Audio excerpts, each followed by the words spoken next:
Welcome back. We gotta be somewhat professional, right? Somewhat professional. I'm not gonna lie to you. I'm not wearing anything underneath. Nothing at all. No pants. None of that, bro. We out here barefooted. We can't be too professional, and we in bed. There is no better place in the world for you to be with me than my bed, man. That's how you know I respect and appreciate you so much. I'm taking you to where I sleep. Literally, it's where I sleep. Nah, but for real, like, I want this to be somewhat professional. This is gonna be a very interactive podcast. When I started this whole thing, I wanted it to be like this. I wanted it to be different than every other podcast I watch out there in the world. I wanted you guys to have a say. And thank you guys for everyone who submitted any type of video.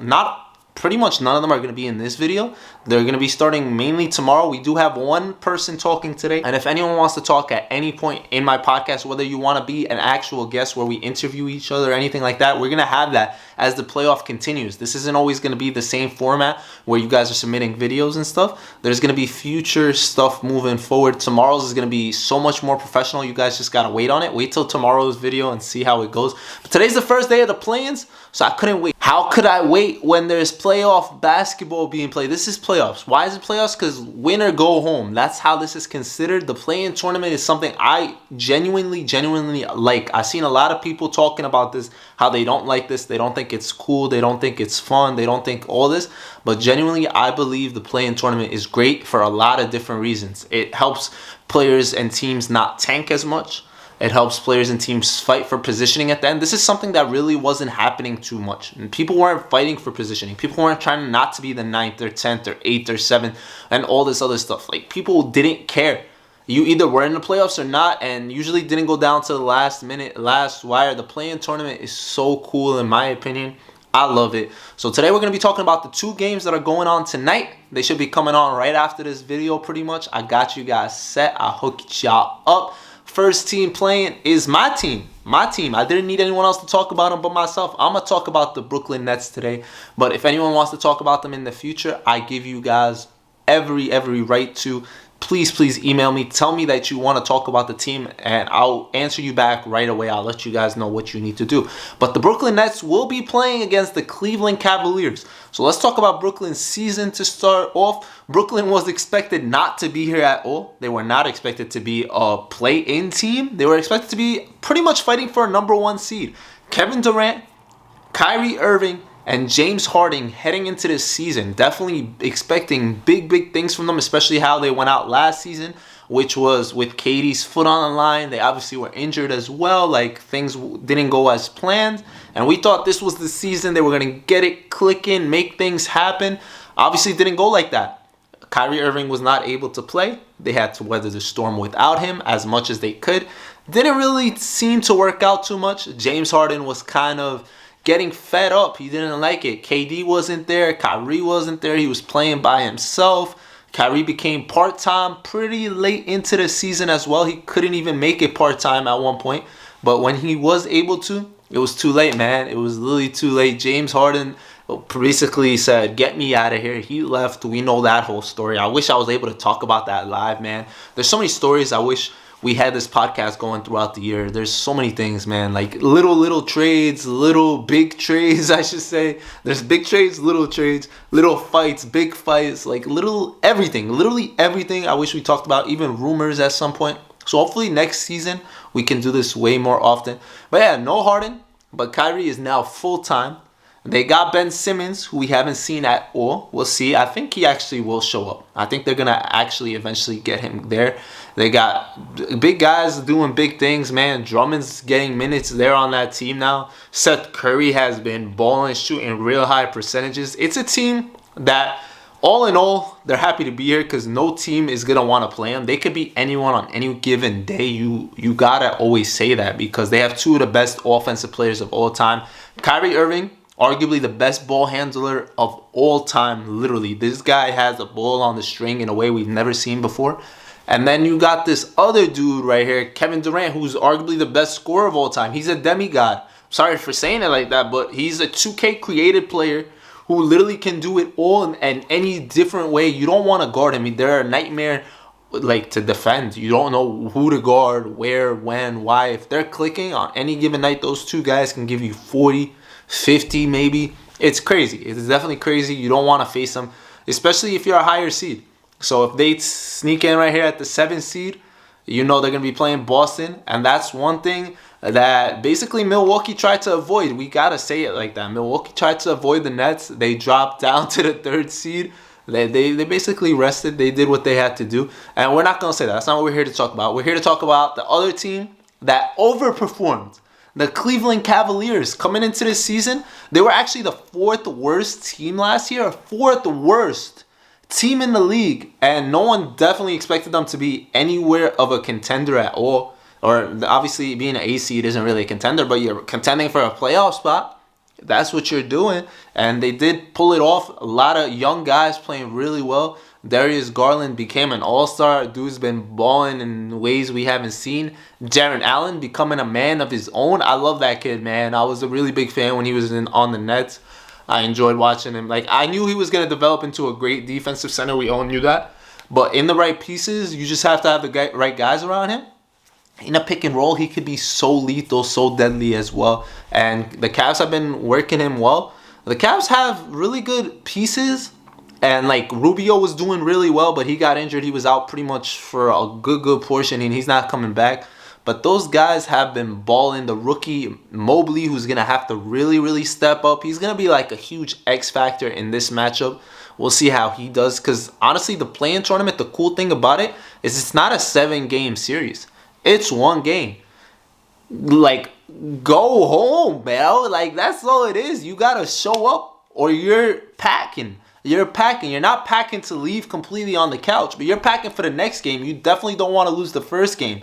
You don't want to lose that first game. You want to just get your job done and get to where you have to go.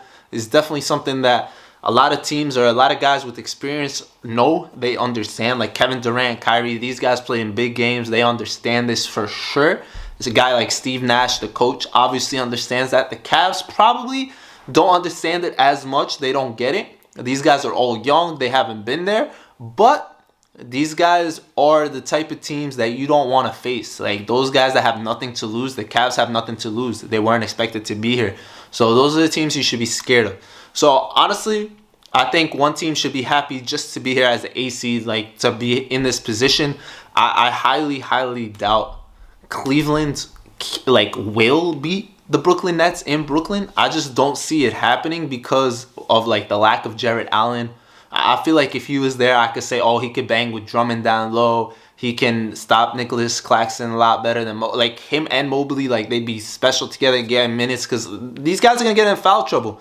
Kevin Durant gets to the free throw line a lot. Kyrie gets to the free throw line. Like this Nets team, like it forces you to have or need a lot of bodies. You're not going to be able to just beat them just like that. So I think Brooklyn secures that 7th seed, and then we'll be seeing Cleveland again in 2 days.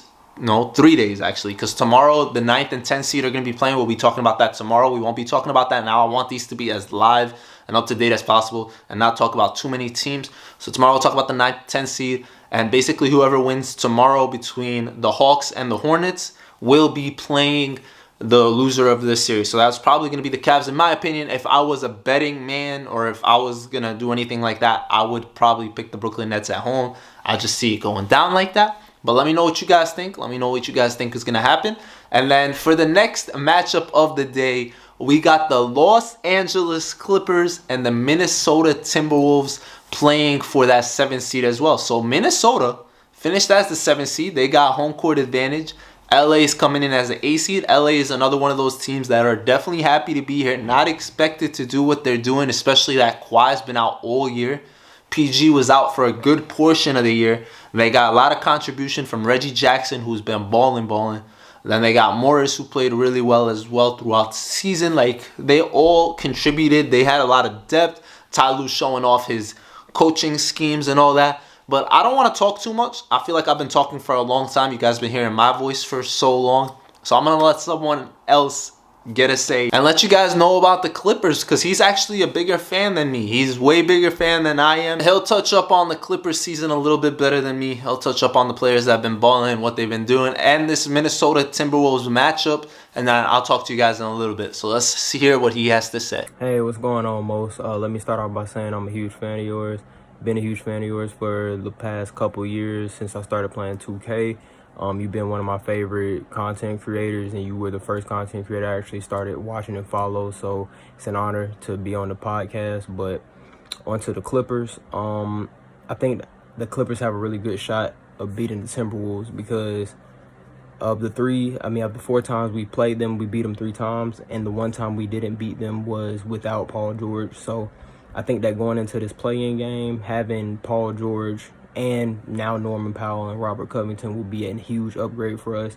I think that we're a bad matchup for them because Karl Anthony Towns, he struggles guarding the perimeter, and what we like to do is we like to utilize our five small ball lineup. So Robert Covington is probably going to be playing the 5, and if Robert Covington can stick with him on the defensive end, we'll make him pay for it on the offensive end because he can't guard the perimeter.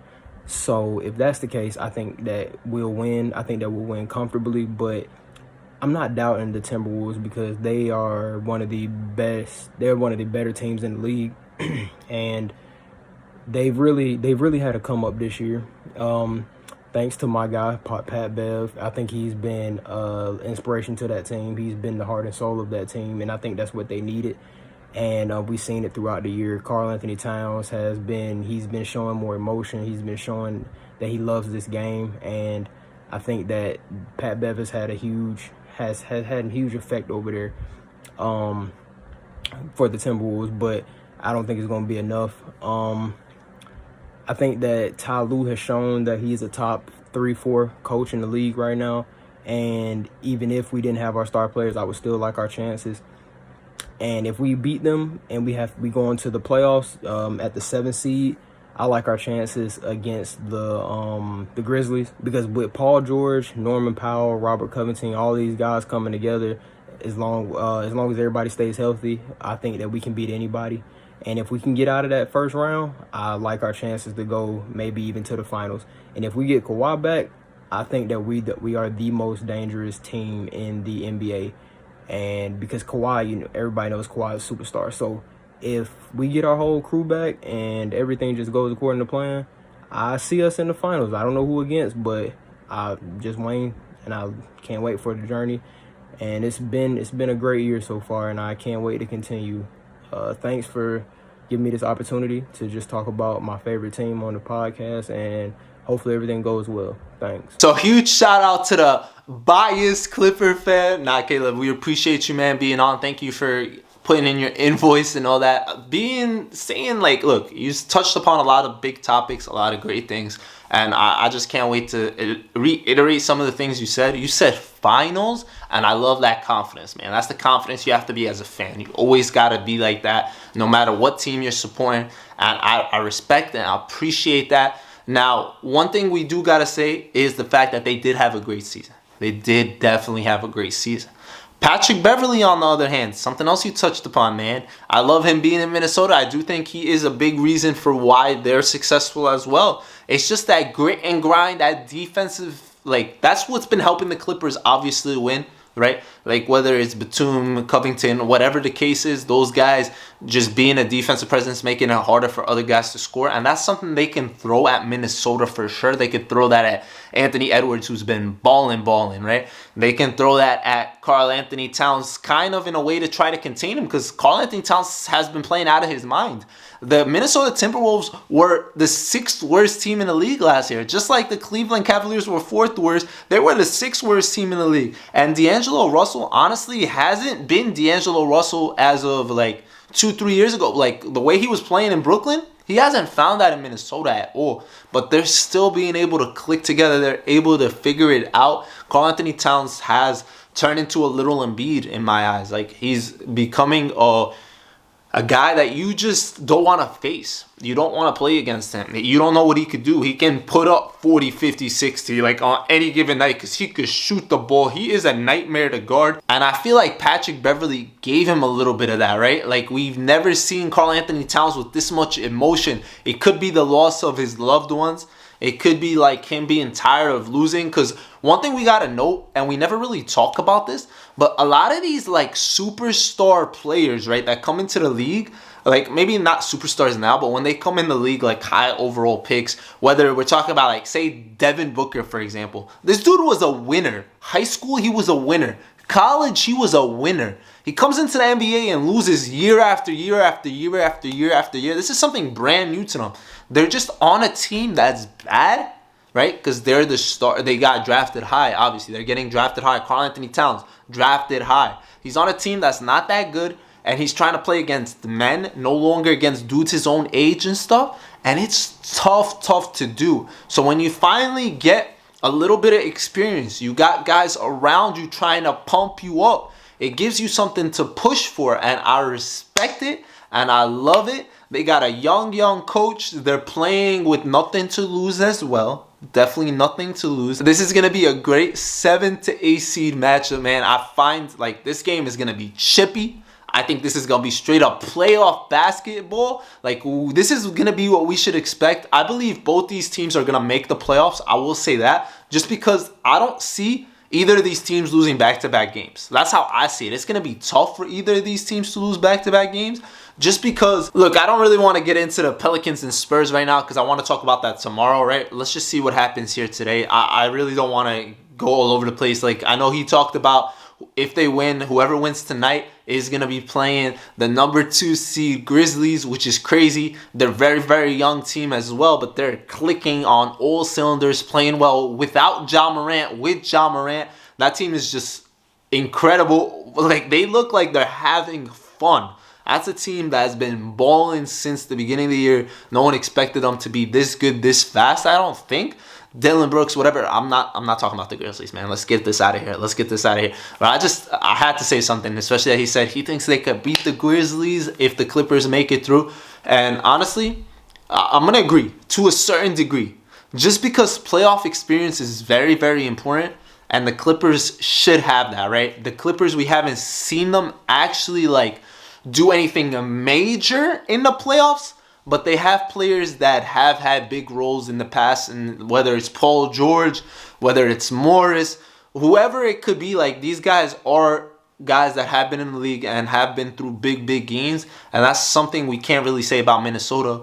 We can't say about the Grizzlies yet, like as much. I know they had a big playing game last year and all that stuff, but playoff experience is something you can't like take for granted, I guess, or you can't sleep on, I should say. Like, that's what I'm trying to say. Like, it's something that's really important. And you see it at this level every year, year in and year out. The teams that really have nothing to lose and just want to prove the world wrong, like the We Believe Warriors from like mad long ago or whatever. And just like some of these teams that really are the 8th seed and just go all out, that it happens. We've seen it happen in the past, but you need things to shift. That's why I honestly love the NBA. It's anybody's game. Anything could happen. And with the play-in tournament, when all you need to do is win one night, just one game, you need things to click for 48 minutes. 48 minutes, that's all you ask of a team to clinch the 7th seed right now. I'm so ready. I'm ready. So my prediction for this matchup is, honestly, it could go either way. I'm not going to say it can't. I'm going to say it could go either way. The Clippers could shock the world, but I think Minnesota pulls off, man. They haven't had a big game in their home court in a long time. I think the energy is going to be there. I think they're going to show out. But, like, I don't know, man. I really could see that one going either way. It could turn out to be a blowout. I'm not going to say it can't. It really could be a blowout. But we'll see how it goes. I'm really excited to see what Karl-Anthony Towns does in his first big game. I'm excited to see what Paul George does. If one of them drops 40, don't be surprised at all. It could be all over sports, and it could be all we talk about tomorrow. Once again, I really could be wrong about everything I say. I'm just here to talk basketball with you guys. I really do appreciate you guys for allowing me to do so, whether it's like 20 of y'all watching or 200 or 2,000, whatever it is. Thank you guys for supporting me. Thank you guys for being here. Make sure y'all tell me if you guys want to talk on future podcasts. Man, I don't have a Hawks fan. If you're a Hawks fan, you want to tell me how you guys feel like you're going to do against the Hornets. Or if you're a Hornets fan, want to tell me how you think you're going to do against the Hawks, send me a video. But please be a fan of the team. Like, actually be a diehard fan. Not diehard. Be that your number one team. Don't be like a Laker fan and decide to talk about the Clippers because the Lakers aren't in it. Because we're going to talk about every team in the future. And I'm going to give you all opportunities to talk about them. So don't feel like you have to like talk now or you won't be able to talk later. Like, don't waste your opportunity to talk about a team you don't really care about. Like, don't come on and be like, yeah, man, I'm a Hawks fan, Trae Young, this, and that, when you're really a Knicks fan, because next week I'm going to need someone to talk about the Knicks. You feel me? Like, just be you. Be you. Stay true to yourself. I appreciate you guys more than you know. I hope you guys are going to enjoy this.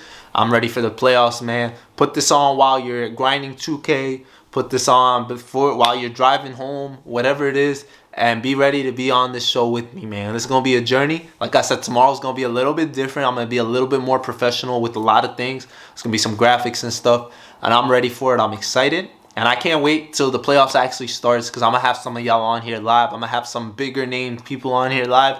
I'm expecting actual huge fans that you guys know and appreciate, like whether they're influencers. Like I expect to have, I'm not going to say names. I just want you guys to be ready for it. Make sure y'all subscribe, turn on that noti bell so you see this every time I post. I'll try to keep these short and to the point as much as I can. Thank you guys for watching. If you made it this far, please tell me what's your favorite team. I love you guys. Thank y'all for the support. And thank you for doing the most.